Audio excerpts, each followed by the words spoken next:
보형물 자체는 원가가 비슷해요. 비슷한 정도가 아니고 거의 동일해요, 사실은. 광고를 하고 공급을 하는 이 과정에서 우리는 고가 정책을 편다, 저가 정책을 편다. 아무런 이유가 없어요. 그냥 우리는 고가로 나가겠다. 그러면 고가가 되는 거고.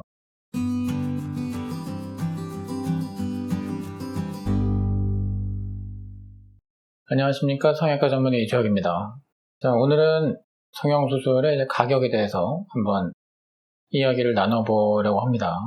성형수술을 계획하신 분들이 이제 대부분 가장 먼저 알아보려고 이렇게 시도하시는 것이 분명히 가격일 거예요. 무슨 수술을 내가 하겠다라는 생각을 했으면은 그게 얼마나 하나, 내가 돈을 얼마나 이제 마련해야 되느냐, 그걸 생각하지 않고서 계획을 짤 수가 없겠죠. 우리나라에서는 사실은 모든 의료 행위를 국가에서 수가를 통제하고 있어요. 국민건강보험에 당연 지정제로 모든 병원이 등록이 되게 돼 있고, 강제로 이제 사실은 모든 국민은 지역의보나 직장의보에 이제 가입하게 돼 있죠. 사실상 의료에 드는 그 금액이 공공에서 통제되는 이제 그런 정책을 시행하고 있는 국가인데, 미용 성형이라고 하는 쪽은 거기에서 예외가 되고 있는 거죠. 미용이라고 하는 부분은 국민의 건강과 생명에는 이제 별로 영향이 없다, 상관이 없다라는 그런 생각을 이제 당국이 가지고 있기 때문에, 그리고 뭐 우리나라뿐이 아니고 다른 나라들도 거의 대부분 사실은 이 미용의료라고 하는 쪽은 조금 다르게 취급을 하고 있다고 할 수가 있어요.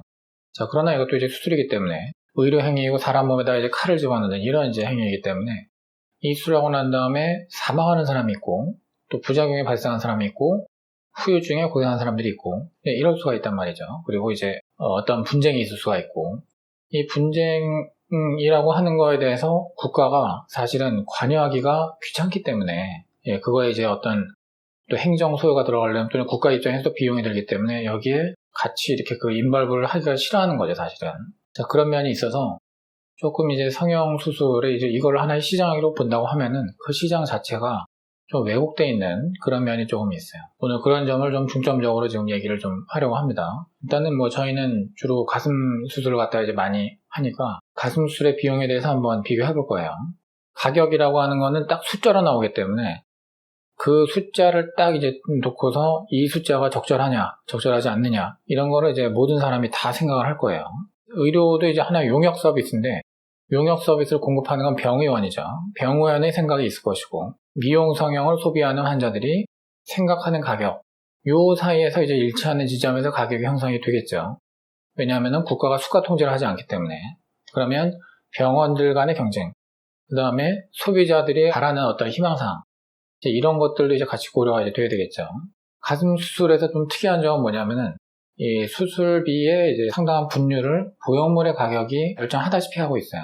그래서 이제 이것이 우리나라가 좀 특히 좀 심한데, 사실은 2006년 이전, 한 2010년 이전까지는 그렇지 않았어요. 지금 이 부분을 잘 모르시는 분들이 상당히 많은데, 2011년도에 이제 우리나라에서 물방울 타입 보형물이 승인이 난 이후, 그 이전까지는 유방 보형물이 굉장히 단순했고, 엘러간과 멘토르 딱 그 두 개 회사의 제품밖에 없었어요. 왜냐하면 FDA 승인 받은 게 그 두 개밖에 없으니까. 그 두 개 회사의 또 이제 라운드 타입 보형물, 스머스 또는 텍스처드, 이제 그것만 사실 대한민국에서 유통이 되고 있었고, 또 수술하는 병원도 지금처럼 많지 않았죠.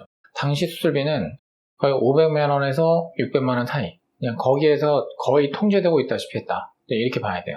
물방울 타입 보형물이 승인이 나고 그 이후로 줄줄이 한 1년, 2년 사이에 5개, 6개 회사가 이제 우리나라에 들어오기 시작한 거예요.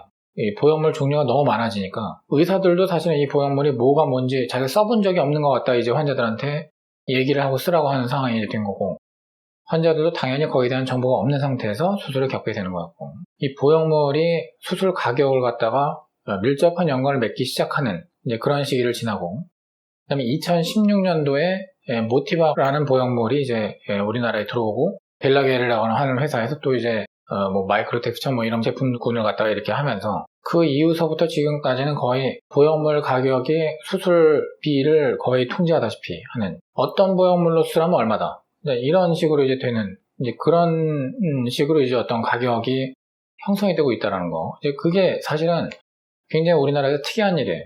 다른 나라에서는 그렇게 되는 데가 없어요. 왜냐하면은 보형물 자체는 원가가 비슷해요. 비슷한 정도가 아니고 거의 동일해요, 사실은. 라벨을 붙여가지고서는 병원들에 영업을 하고 광고를 하고 공급을 하는 이 과정에서 가격이 마구마구 붙어 나가는 거거든요. 거기서 정책을 어떻게 쓰느냐. 자, 우리는 고가 정책을 편다. 저가 정책을 편다. 아무런 이유가 없어요.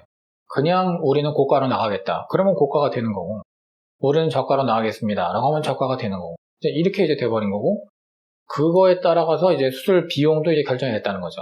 우리나라에 정말 이제 특화된 그런 것이고, 자, 구글에서 예를 들어서 이제 멘토르로 가슴 수술 하면 얼마입니까? 자, 이렇게 이제 질문을 쳐보면, 자, 리얼셀프라고 하는 의료 쪽으로 이제 특화되어 있는 그런, 말하자면 이제 지식 문답형 이제 그런 페이지들이 있어요. 그 사용자들은 대부분 이제 미국, 캐나다 이렇게 뭐 북미 쪽 사람들이 많고, 유럽 쪽도 조금 들어가는 것 같고, 이제 아시아 쪽에서도 약간씩 이렇게 들어가는데 거의 이제 북미 쪽이 많다고 봐야죠. 영어를 쓰는 사람들이니까. 근데 이제 리얼셀프에서 멘토르로 보형물 수술하면 얼마냐.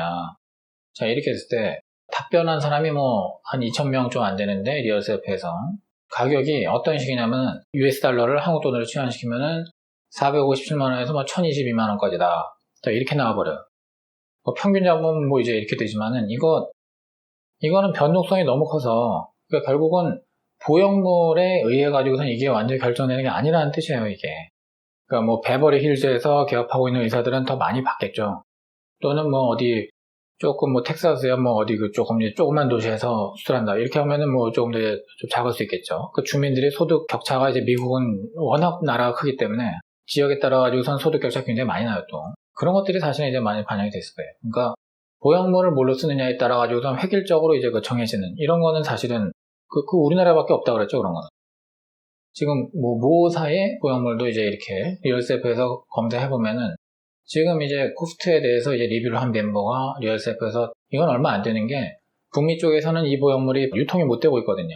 답변을 한 사람들은 숫자가 적은데 요 금액 갖다 어쨌든지 이제 뭐 이제 본다고 하면 324만원서부터 1148만원까지다. 이것도 이 얘기는 뭐냐면은 보형물이 안 중요하다는 얘기예요. 보형물에 따라서 가격이 결정적으로 정해지는 뭐 이렇게 이제 볼 수 없다라고 하는 거죠. 아마 1100 얼마 이거는 우리나라 리뷰에서 이제 아마 나온 걸 거예요. 북미에서는 이게 아예 유통이 안 되니까. 자, 엘러가는 이제 사실은 원래 제품명은 나트렐이에요. 나트렐이라고 하는 제품을 보톡스를 만드는 엘러간사에서 인수합병을 하면서 이제 엘러간이라고 우리가 이제 부르는 그런 보형물이 됐는데 이것도 역시 리얼셀프에서 500만원에서 1100만원까지 이거는 일관성 있는 가격이라고 볼 수가 없죠. 가슴수술을 포함해서 성형수술의 가격은 좀 들쭉날쭉한 게 이제 원래 그럴 수밖에 없긴 한데 왜냐하면 누구도 통제하고 있지는 않기 때문에.